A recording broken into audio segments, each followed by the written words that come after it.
Okay, welcome to part 3 of my Tama drum set video tour. In this video I was going to talk about the recording equipment. I'll start with the microphones.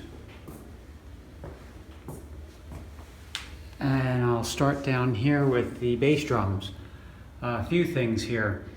For microphones I went with mostly Sennheiser microphones. For the bass drums in particular, I went with the E602.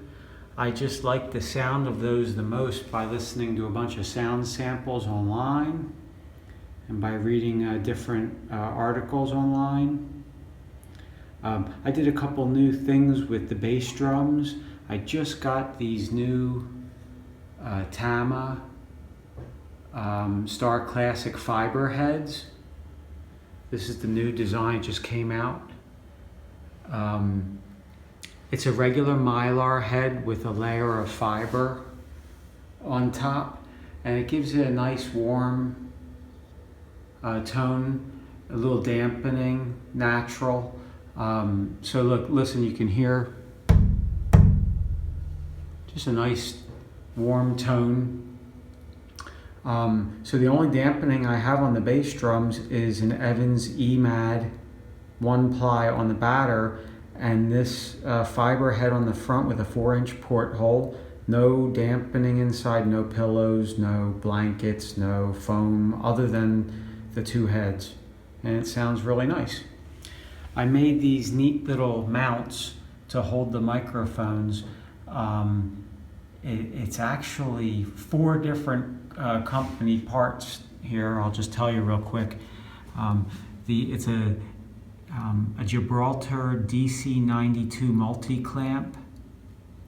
They also make that for Ludwig.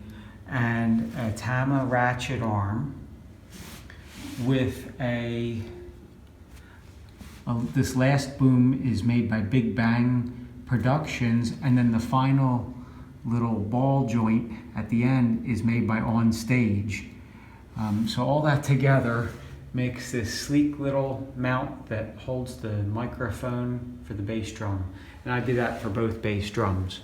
Same thing over here, if you look.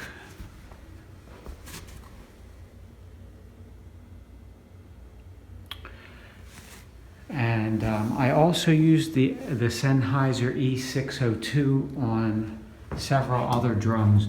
I'm using it on my 20x14 gong bass drum. And I'll come around here.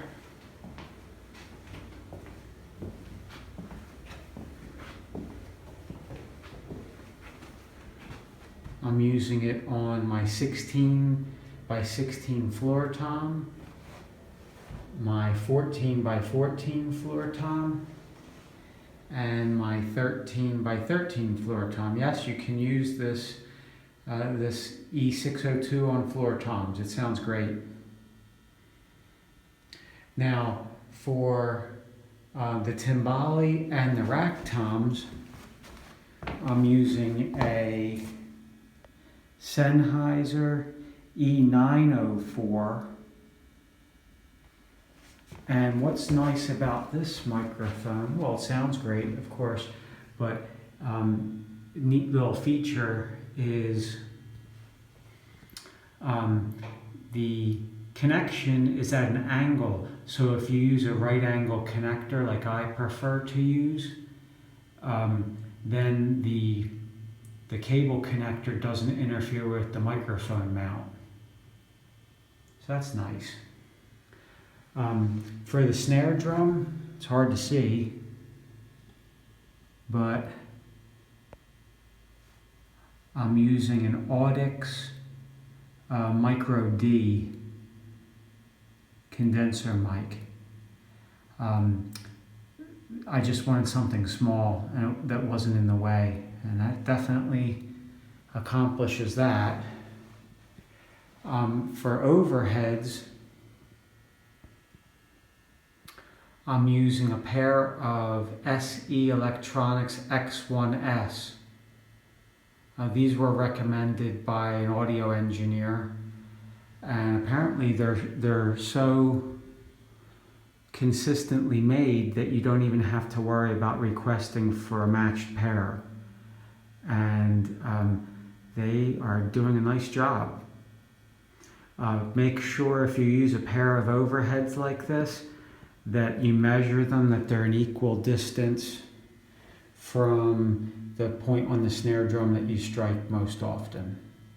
And mine are really close, and we checked the phase, and I'm in phase, which is a good thing. The other new thing I'm trying, you can see it right here. Those right here, this is a Sennheiser E609 Silver mic. I'm using that right here under a pair of my high concert toms, and also right here under my low concert toms,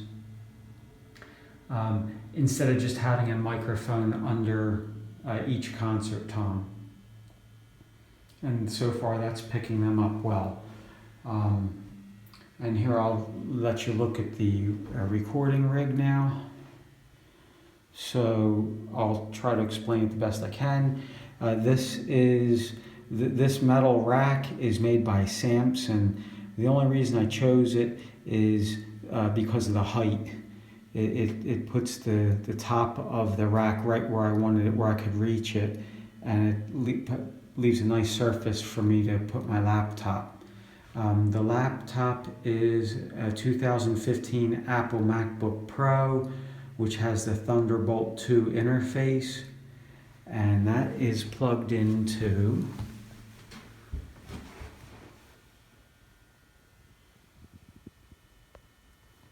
a Focusrite Claret 8 Pre-X audio interface,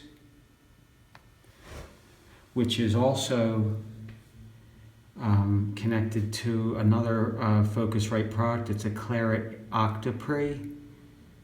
So together I get 16 microphone inputs. And I'm using 15. I only have one left. It's right here. Right there. So if you look up here, I just wanted you to see I'm using for my digital audio workstation, I'm using Reaper, and I have it all set up right now. That one line you see is just a music file that I'm playing to right now. So that is my recording rig. These are my drums. I hope you found it interesting watching my tour videos. Now it's time to get back to recording music. So thanks for watching, and see you later.